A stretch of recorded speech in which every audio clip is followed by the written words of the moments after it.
Hello and welcome to our discussion of a drug-free solution for ADD and ADHD.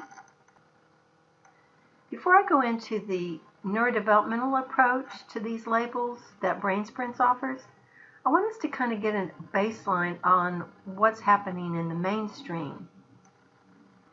The approach that's usually taken is there's a list of symptoms. The teacher fills out the survey, the parents fill out a survey, and if the child has a certain number of checks, then they give them that label. What that means is that ADD and ADHD are symptomatic labels. One of the places that this is really emphasized a lot is in our classrooms. You know, when I was in school, we had a class clown. He would do something funny to get the information he needed, and then we'd go on with class. But now what's happening? Teachers are giving instructions like, students, turn to page 94. You will need your pencil, paper, and your ruler. And because the processing is so low, they can't hold all the pieces together, we've got a whole classroom full of questions like, what page did you say? Do we need our books? You know, all kinds of questions, which makes it very difficult for teachers to teach. So what happens next is typically a recommendation for medication. And don't get me wrong, some children do need medication, but it seems like we're very much over-medicating children, where we're not getting to the root of what the problem is. We're just trying to mask it with medication. Ritalin and the other medications for ADD and ADHD have been on the rise for a very long time. And the unfortunate thing is, it seems to be really big business.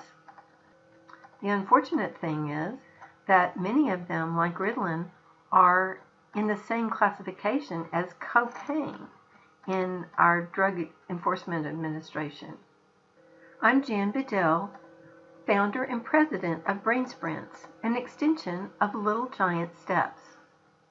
And I want to share with you my experience that's been different than the typical. The viewpoint of many medical and educational professionals is that the symptoms that they're seeing, causing implosion of the ability to function well, is just that. It has to be medicated or you have to do coping and compensating. There's really no other option. As a neurodevelopmentalist, we see things totally different. We see that lack of function being a lack of a good foundation. And when you treat the root cause of the symptoms that cause that shaky foundation, a whole different result and outcome can be there for the child that's struggling in this area. Let me give you a quick analogy. What if you had a child that had a fever and you took them to the doctor and you said, my child has a fever? The doctor looks at the child and they said, sure enough, let's call it fever and I'll write you a prescription and send you home. Would you be okay with that? Absolutely not. You would be saying, I want to know what caused that fever. I don't want it to ever happen again. Let's look for the root cause of that and fix it. The same thing should be happening with our children with these labels. We actually have the motto, say no to labels and yes to hope. I want to introduce you to a friend of mine, Michelle. She is currently, and has been for about 20 years, the director of client support for us. And the reason is, it changed her children's lives. She had a son that had some severe issues. His diagnosis was pervasive developmental delay. His name was David. After teaching Mom how to work with David, she saw such improvement, she said, you know, I have another son that's labeled ADD. Would this help him as well? And I said, absolutely. So I evaluated Erin to see where the root causes were. We just have to discover the root cause, and there can be a number of different areas that we look in.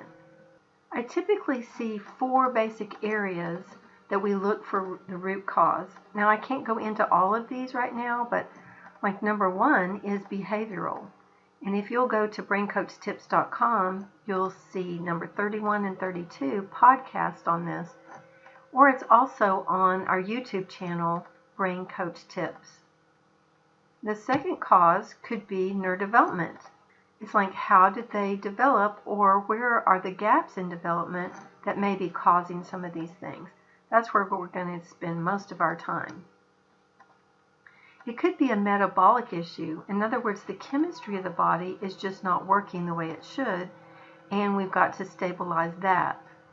And another area that I've seen, another root cause, is spiritual. Let's delve into the neurodevelopment in this segment. We often refer to the neurodevelopmental aspect as an underdeveloped brain or a disorganized brain. Our brains are made up of about 3% cell bodies and 97% connections. So if we can make better connections, we can have better function. What we found is the better the connections, the better the foundation. As I talk about these different areas where the brain could be disorganized, I want to encourage you to think about how that would cause a certain symptom. Let's look at the compromised tactile system, for instance.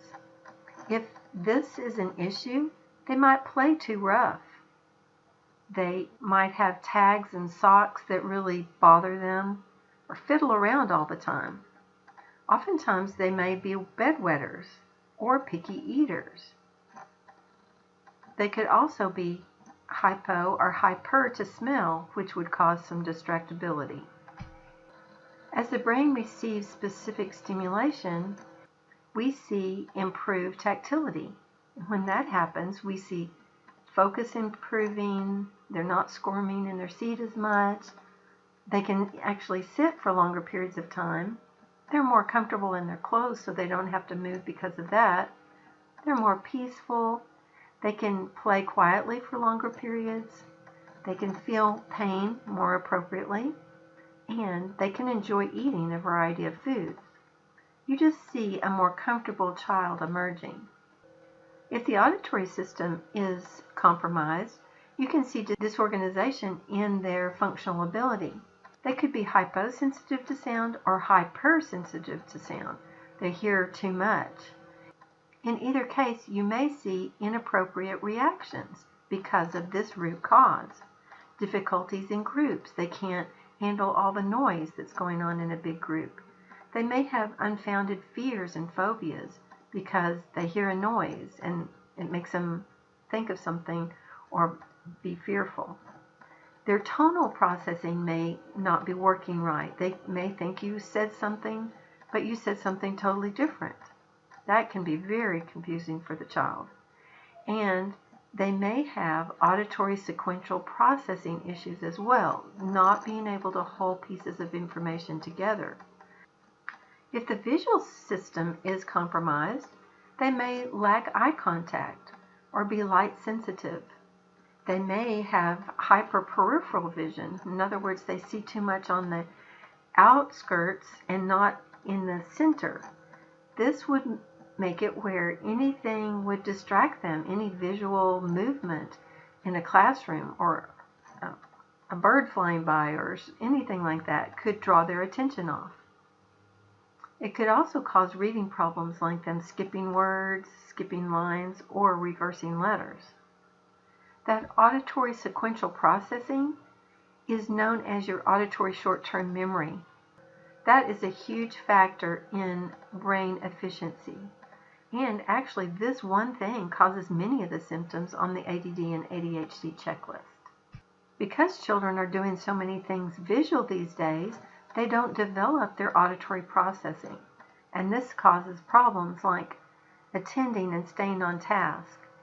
It can cause behavior problems where they act like much younger children. They act like younger children and get along with younger children. This inability also has to do with comprehension, holding pieces of information together when that's read to them or that they read themselves. And the ever-present inability to follow directions comes directly from this skill. If you say, Johnny, go upstairs and get your shoes and socks and come back down, grab your coat, we've got to go, Johnny is typically very obedient, so he trots on upstairs, and you're getting things ready, and everything's ready, and there's no Johnny. So you think he's disobeying because he's not obeying. So you stomp up the stairs and you ask him where he is and what is he doing, and he gives you this deer in the headlight look, like, was I supposed to be doing something? And you want to just pinch his ears off because he's not obeying, right? Well, he was upstairs. He might even have his shoes and socks. The rest of that instruction was wah wah, wah wah, wah wah. He didn't get it, couldn't hold it, and so he couldn't do it. It also affects a child's conceptual thinking, seeing the big picture. If I do this, then this is going to happen. So oftentimes impulsivity comes from this. Conversational language is often a challenge because they might interrupt you because they have to tell you right now or they'll forget. And creative writing is an issue as well, because if you can't hold pieces of information together, how can you write a sentence or a paragraph even? The good news is this is one of the symptoms, and when you identify all the root of these symptoms and address them directly with stimulation to the brain, you can reduce and oftentimes eliminate all of these symptoms. Remember I told you about Erin? Erin was 14 when we first started working with him, and he had been on Ritalin for 4 or 5 years. Couldn't function in the classroom without it. After 9 months of neurodevelopmental intervention, Erin was able to get off medication, graduated just fine, went to college. Erin is now a business owner and a great dad of 4. To find out if auditory processing is an issue for your child and causing many of the symptoms that make you either think they may have ADD or the reasons why they were labeled that, please go to our website, brainsprints.com/auditory-processing, and you can get a free test kit there. If you forget that, just go to the home page and scroll down to Tools. You'll see it there as well. What we found is the opposite of inability to follow directions happens when a child's processing is higher. This is Angela, and when she was 12, she was able to work for me at one of my branches. She would help the parents, she would help the children while the parents were talking to me. She would reschedule, take payments, schedule appointments. It was pretty amazing. And this is because she had a really superior processing because she worked on it with her sister. When she was 14, she was a teacher's assistant for a 2-day-a-week school. When you're able to work on this and get the skill up, you just get more age-appropriate behavior. When you're able to work on this and bring this skill up, you're able to have more age-appropriate behavior. Their speech patterns improve, they make better decisions, understanding cause and effect is enhanced, and their social skills improve as well. At Brain Sprints, we don't label children, but they come to us oftentimes with these labels. And what we did was study how advanced they can be in just a short period of time when we stimulate their brain. This graph shows a year or so improvement on average for different age groups, all the way from the youngest to the oldest. So we can actually accelerate academics like comprehension, recognition, and math. We have found that parents can be a huge part of the solution if they just have some neurodevelopmental training. We have free consultations that can help you know where to start, and we can recommend programs that are done in the home. So wherever you are in the world, we can either do a video evaluation or just recommend what would be a really good thing for an in-home program that builds that foundation, gets rid of a lot of those symptoms.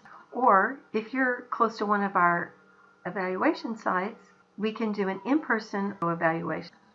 So just remember that free consult is available to help you know what your options are and how to address this head-on so that those symptoms do diminish. Thanks for listening.